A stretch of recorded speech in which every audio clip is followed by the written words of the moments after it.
Welcome to Telugu focus TV. నేను మీ శ్రీనివాస్ రెడ్డి. జగన్మోహన్ రెడ్డి పైన Telangana CM Revanth Reddy కొన్ని సంచలనమైనటువంటి వ్యాఖ్యలు చేశారు. ఎంతటికి ఏం చేశారు ఏమి తెలుసుకునే ముందు మీరు కనుక ఆంధ్రప్రదేశ్ మాజీ ముఖ్యమంత్రి అయినటువంటి జగన్మోహన్ రెడ్డి గారి అభిమానులైనా లేదా తెలంగాణ ముఖ్యమంత్రి రేవంత్ రెడ్డి గారి అభిమానులైనట్లయితే తప్పనిసరిగా మన ఛానల్ని సబ్స్క్రైబ్ చేసుకొని తెలుగు ఫోకస్ టీవీ ఛానల్ని, అలాగే పక్కనే ఉన్న బెల్ బటన్ ఒకటి మాత్రం మర్చిపోకండి. తప్పనిసరిగా వారికి సంబంధించిన ప్రతి అప్డేట్ను కూడా మీ ముందుకు తీసుకొస్తుంది మా తెలుగు ఫోకస్ టీవీ. ఇక మన వివరాల్లోకి వెళ్తే తెలంగాణ సీఎం రేవంత్ రెడ్డి ఆంధ్రప్రదేశ్ మాజీ సీఎం జగన్మోహన్ రెడ్డి పైన కొన్ని వ్యాఖ్యలు అయితే చేశారు. మనం ఆ వ్యాఖ్యలు ఏంటి అనేది కూడా పూర్తిగా ఈ వీడియోలో మనం తెలుసుకున్నాం. ముందుగా తెలంగాణ రాష్ట్ర CM Revanth Reddy AP CM Jaganmohan Reddy పైన చేసినటువంటి వ్యాఖ్యల్లో మనం చూసినట్లయితే ఏపీలో టీడీపీని ఖతం చేయాలని జగన్ ఒక ఖతమైపోయారనేసి కూడా తెలంగాణ సీఎం అయినటువంటి రేవంత్ రెడ్డి గారు అన్నారు. అంటే ఎలాగైనా టీడీపీని అసలు లేకుండా చేయాలి ఆంధ్రప్రదేశ్లో అని భావించినటువంటి జగన్మోహన్ రెడ్డి ఆ రకంగానే ఆయనే ఖతం అయిపోయాడు అనేది కూడా ఆయన వ్యాఖ్యానించారు. అయితే సీఎం రేవంత్ రెడ్డి చేసినటువంటి ఈ పాలన పైన, అంటే ఆయన పాలన పైన, అంటే జగన్మోహన్ రెడ్డి గారి పాలన పైన రేవంత్ రెడ్డి గారు కొన్ని విస్మరించినందుకు, అంటే ఆయన పాలనను కొంత విస్మరించారు, జగన్కు ప్రజలు అందుకే గుణపాఠం చెప్పారనేసి కూడా ఆయన చెప్పుకొచ్చారు. అంటే ఆయన చేసిన పాపాల వల్లే వైసీపీ తుడిచిపెట్టుకుపోయింది. అంటే జగన్మోహన్ రెడ్డి చేసినటువంటి పాపాల వల్లనే వైసీపీ అనేది కూడా తుడిచిపెట్టుకుపోయింది. ఆ పార్టీ అక్రమాల వల్ల పరిశ్రమలు కుప్పగూలిపోయి రాష్ట్రం కూడా దెబ్బతినింది. చంద్రబాబు ఫోన్ చేస్తే హైదరాబాద్లో జగన్ ఇంటి వద్ద నిర్మాణాలను కూల్చివేశామన్నది అబద్ధమనేసి కూడా ఆయన వెల్లడించారు.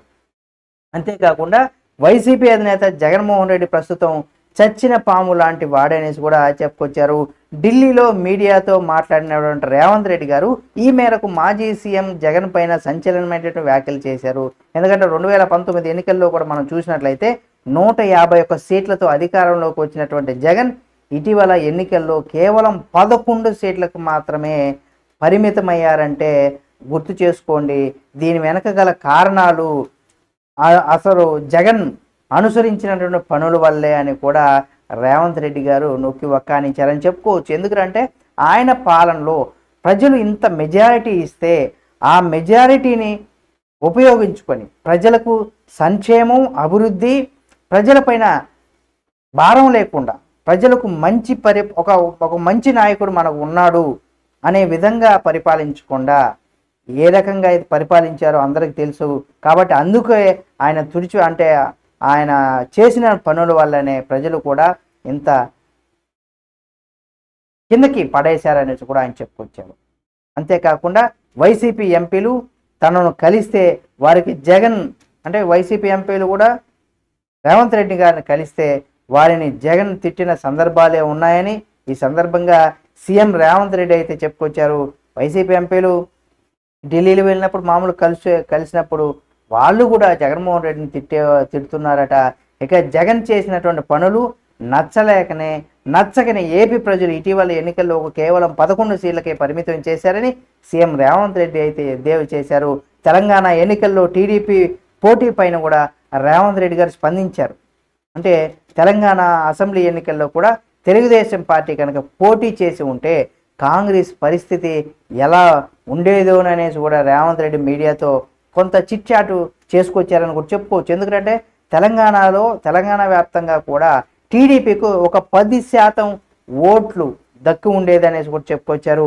అప్పుడు ఖచ్చితంగా తమ పార్టీ గెలిపోవటం పైన ప్రభావం పడేదనేసి కూడా చెప్పుకొచ్చారు. ఆ విధంగా వ్యాఖ్యానించారు. కాబట్టి అంటే 100% తెలంగాణలో కనుక టీడీపీ పార్టీ పోటీ చేసి ఉంటే టీడీపీ ఎవరికి, అంటే టగ్ ఆఫర్గా సీట్లు వచ్చేవి.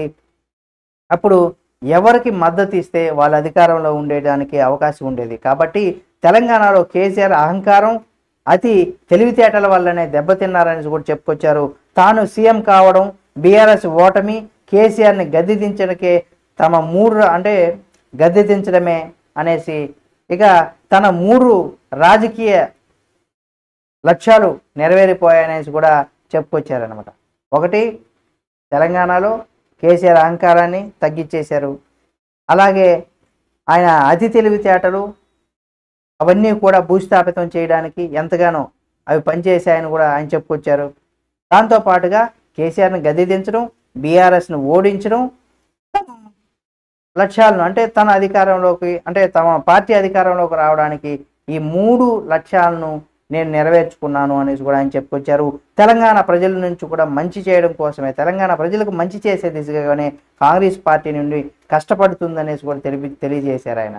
కాబట్టి 100% ఇటు కేసీఆర్ని, అటు మాజీ సీఎంలు అయినటువంటి తెలంగాణ మాజీ సీఎం కేసీఆర్, ఆంధ్రప్రదేశ్ మాజీ సీఎం అయినటువంటి జగన్మోహన్ రెడ్డి గారి పైన రేవంత్ రెడ్డి గారు చేసినటువంటి కామెంట్స్ ఏవైతే ఉన్నాయో ఇప్పుడు ఒక్కసారి హాట్ టాపిక్గా మారాయని చెప్పుకోవచ్చు. ముఖ్యంగా ఆంధ్రప్రదేశ్లో మనం చూసినట్లయితే 100% ఆయన అహంకారం, ఆయనకి ఇచ్చినటువంటి ఆయన పరిపాలనను సద్వినియోగం చేసుకోకపోవడం, ప్రజల్ని కొంత పరిపాలనలో కూడా వాళ్ళ ప్రజలకు కూడా కొంత ఇబ్బందులు గురి చేయడం, అభివృద్ధి లేకపోవడం, కంపెనీలు రాష్ట్రానికి రాకపోవడం, ఇలాంటివన్నీ కూడా చెప్పుకొచ్చారు. ఇక చంద్రబాబు నాయుడు గారు ఫోన్ చేసి చెప్తూనే అక్కడ లోటస్ భవన్ దగ్గర ఆయన భవనం దగ్గర అవి సెక్యూరిటీ పడగొట్టాడని చెప్పడంలో ఎటువంటి వాస్తవం లేదనేసి కూడా చెప్పుకొచ్చారు. ఇది రేవంత్ రెడ్డి గారు వైఎస్ జగన్మోహన్ రెడ్డి గారి పైన, కేసీఆర్ గారి పైన చేసినటువంటి వ్యాఖ్యలు. ఈ వీడియో మీకు నచ్చినట్లయితే లైక్ చేయండి. ఈ వీడియో పైన మీ అభిప్రాయాన్ని కామెంట్ రూపంలో, అంటే రేవంత్ రెడ్డి గారు చేసినటువంటి ఈ వ్యాఖ్యలు ఏవైతే ఉన్నాయో దీనికి సంబంధించి మీ యొక్క అభిప్రాయాన్ని కామెంట్ రూపంలో తెలియచేయండి. మరిన్ని వీడియోల కోసం మన Telugu focus TV channel subscribe చేసుకొని పక్కనే ఉన్న బెల్ బటన్ నొక్కడం ద్వారా మా లేటెస్ట్ అప్డేట్స్తో పాటుగా మీ అభిమాన రాజకీయ నాయకులకు సంబంధించిన మరిన్ని వీడియోలను కూడా మీ ముందుకు తీసుకొస్తుంది తెలుగు ఫోకస్ టీవీ. కాబట్టి సబ్స్క్రైబ్ చేసుకొని పక్కనే ఉన్న బెల్ బటన్ నొక్కడం మాత్రం మర్చిపోకండి.